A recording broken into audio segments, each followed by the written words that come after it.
Hi, and welcome back to English Lessons with Stephanie. This is reading lesson number 2, The Shelter of Routine, where we'll be reading more closely the listening passage from the previous lesson, the listening lesson.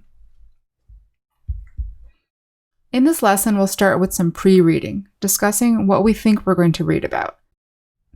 Next, we'll do a guided reading. For this part, we will read each paragraph out loud and then discuss before moving on to the next paragraph.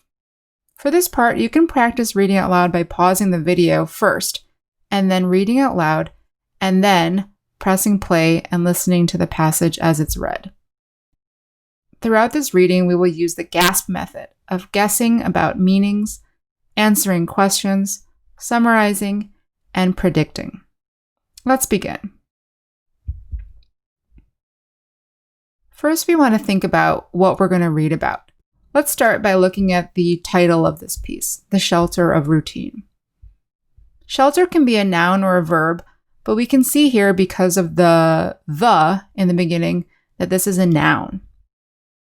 Shelter means a safe place, and a routine refers to the things that you do regularly, like every day. So we can guess that we're going to be reading about how the things that we do regularly, our routines, give us something safe. Let's quickly review the GASP method of guided reading. So G stands for guessing. This means we're going to look at words and phrases that we don't understand, but we're not going to use a dictionary immediately. We're just going to guess at what the words could mean. This is going to help us read more quickly, because if you stop to use a dictionary for all the words you don't understand, you're going to be reading really slowly. And it's also a very good skill to have to be able to guess at meanings that might not be perfect, but are good enough to understand the main ideas. The A stands for answering questions. At the end of each paragraph, see if you have any questions that you still haven't really guessed at, and you'll use this time to answer those questions. Maybe use a dictionary for 1 or 2 words, or ask someone for help.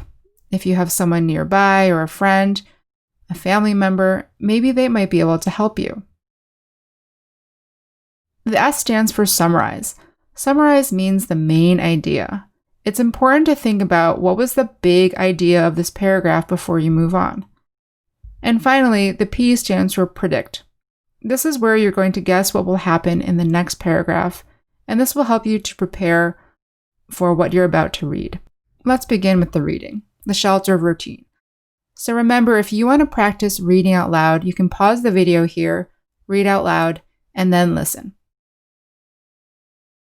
The Shelter of Routine. It is the end of May of 2020, and like many people around the world, I'm sheltering in place because of the coronavirus pandemic. I live in the San Francisco Bay Area, and we have been under stay-at-home orders since March 17th. Meaning it's been more than 2 months. Okay, so when you look at this paragraph, we've already talked about the words shelter and routine. And you can see that in the first sentence, we use the word sheltering again, but now we're using sheltering as a verb. I am sheltering. And what does it mean to shelter in place? Well, in place means to not go anywhere.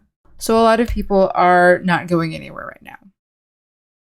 And in the news, you've probably been reading a lot about the coronavirus pandemic, right? Coronavirus is the disease that is spreading around the world, and pandemic means a disease that is spreading around the world. So coronavirus is the specific virus, and pandemic is the situation that we have right now. Hopefully this will answer all your questions. Now you want to summarize this first paragraph. Think, what's the main idea of this paragraph in 1 sentence? Well, hopefully you might say something like, this writer has been at home for 2 months because of the coronavirus. That would be a pretty basic summary. What do you think you're going to read about in the next paragraph? Predict. Paragraph 2. You might want to pause here to practice your out loud reading. My daily life hasn't actually changed very much during the pandemic. Before this happened, I was on maternity leave, and so the shelter in place has become an extension of my maternity leave. Every day for me is pretty much the same, varying only according to infant naps and feedings. My daughter is now thankfully sleeping through the night and wakes up around 6 o'clock when we have breakfast together along with our 2 dogs. These are some of the words you might have circled in this passage. You probably have heard the word actually a lot, and if you can guess at this meaning, you might guess that it adds some emphasis, some stress to this sentence, because you can pretty much take this word out of the sentence and still have the same meaning. So let's just say for now that actually is some kind of word that will help to make the sentence stronger. The second phrase is maternity leave. So maternity leave means you're going somewhere. And here it means you're going away from work, you're stopping working because of your maternity, which means becoming a mother. So maternity leave means you're not working because you had a baby. Next, we have the word extension. And can you guess what the word extension means? Well, from the sentence, if you have left work and you continue to leave work, an extension probably means making something longer or bigger. In the third sentence, we see the word varying. And we might guess that varying has something to do with various. It looks very similar to the word various. And in the first half of the sentence, she says that things are the same, but varying means becoming different, only according to infant naps and feedings. Let's summarize this paragraph. What's the main idea? Well, the main idea has to do with this woman. She is on maternity leave, and every day is pretty much the same. What do you think we're going to read about next? You might want to pause. At around 7:30, I go for an hour-long walk around the neighborhood with her and the dogs. When we return, I either bake something or work in the garden for half an hour before feeding her again. After that, I usually do some chores. Because of the dogs, it's a good idea to vacuum a little bit every day. Then it's time for the baby to eat again and take her morning nap, which, on a good day, lasts about 2 hours. This is the longest stretch of time that I have to myself each day, so this is the time that I spend working on English tutorials or anything else that requires concentration. The first word you might notice is bake. And bake is to make delicious looking things like this. These are cinnamon rolls. What are chores? Well, chores you can see is a noun because it has an S on the end. Some chores. That's something plural. And then she mentions vacuuming, right? You probably have heard of a vacuum. Those are the appliances we have at home that help us to clean. So you might guess that chores has something to do with cleaning. Then she talks about the baby eating, napping, and this is being a long stretch of time. And you may or may not know what stretch is, but it has to do here with time, a time period. So that would be enough to know. Then she says she works on English tutorials during this time and anything else that requires concentration. It would be kind of difficult to guess what concentration means, so this would be a good time to look at the dictionary. Again, I recommend using merriam-webster.com, and you can look at concentration and see what that means. So to summarize this paragraph, we would say that she is describing some of the things that she does every day. And to predict what's going to come next, we might say, well, so far she's talked about the morning, and maybe next she will talk about the afternoon. That would make sense. I also have lunch during this time. If the weather's nice, I take the dogs and the baby outside after she wakes up. My husband works from home, and this is when he often takes a short break and hangs out with us for a little while. She eats again, and then we play piano, get out some of her toys, or read some books depending on her mood. Sometimes she sleeps a little bit more in the afternoon, but not for very long, maybe half an hour. At 5 o'clock in the evening, I like to have some kind of adult beverage, usually a glass of wine, but sometimes a cocktail or a beer, and I start dinner. So the first word that might cause questions is the word break. This is a very common word, and you can guess the meaning because my husband here takes a short break and hangs out with us for a little while. So he's working, then he takes a break, and he hangs out. So you might guess that break means you stop working, and that's pretty much what it means. A break means you have a short rest. In the next sentence, she describes either playing piano, playing with some toys, or reading books, depending on the mood of the baby. And the mood, you might know this word, means how you're feeling in the short term. Finally, at the end, she describes having an adult beverage. So if you've eaten in a restaurant, you probably know what a beverage is. A beverage is a drink. And you know what adults are. Adults are the opposite of children. So an adult beverage is probably a beverage for adults. It's kind of a slang or kind of a funny way of saying you're going to drink some alcohol, because then she mentions wine, beer, or cocktails.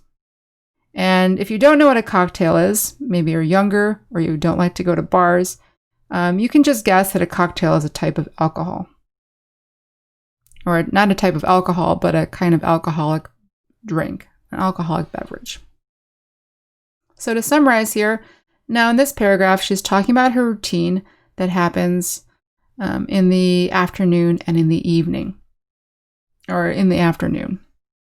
And you can predict that in the next paragraph, she'll probably finish by describing her evening routine. My husband and I live with my father, and the three of us try to eat together at 6:30. If my husband's too busy, then I eat with my father. The baby recently started eating solid food, and she can sit in a high chair and eat with us. At 7, we give the baby a bath, and my husband feeds her one last time and puts her to bed while I clean up the kitchen. We then watch TV and relax before my early bedtime of 9:30 or 10. I'm exhausted at the end of every day. In this first sentence, we see the phrase "the three of us," and you can probably guess what that means, but it's just an interesting grammatical way of how you say we're talking about three people, and that includes we. So instead of saying we three, we say the three of us. In the third sentence, we see the word solid foods. And you could guess what this means. So if she's eating a certain kind of food where she's sitting in a chair and eating with us, maybe you can guess that solid means that she's not drinking, she's eating it. So solid could mean like hard. Finally, we see the word exhausted in the last sentence. And if you don't know what this word is, it's hard to guess what exhausted means. I'm exhausted at the end of every day. Does that mean you're really happy or really sleepy? What does it mean? I would guess that it means something like sleepy, but you would use a dictionary here and you would see that exhausted means really tired. So to summarize, here the writer describes her evening routine, and in the next paragraph, to predict what happens next, maybe you would guess that she talks about the next day or gives a summary of her day, because the next paragraph is the last paragraph. Even though every day seems the same in so many ways, the baby is growing and changing so much these days that each day can feel important and special. I miss taking her out for lunch, going on hikes with my friends, and seeing my brothers and their families, but I'm so grateful to be able to spend so much time with my daughter. It's definitely a silver lining in these troubling times. So in the last sentence, we've got the word grateful. And if you listened to last week's lesson, you might recognize or remember grateful from last week.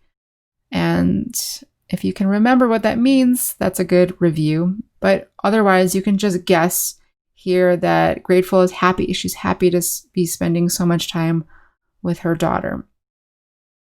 In the last sentence, we have the phrase a silver lining, which is harder to describe, but it's an idiom that just means there's a good part of something bad. And the word troubling times is another way to say bad times. That would be a good guess, because during the coronavirus pandemic, these are definitely some bad times. But again, we are going to be discussing these vocabulary words in more detail during the next lesson, the writing lesson. So to summarize, in this last paragraph, she talks about why her routine is a good thing.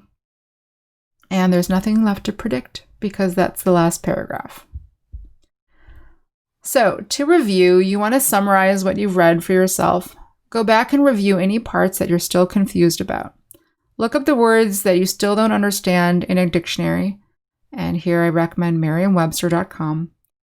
And if you're keeping a personal dictionary, a small journal, add all the new words to your journal because you're going to learn a lot of new English vocabulary, and this is what's going to help you to be able to read faster, to understand more, and to become more confident.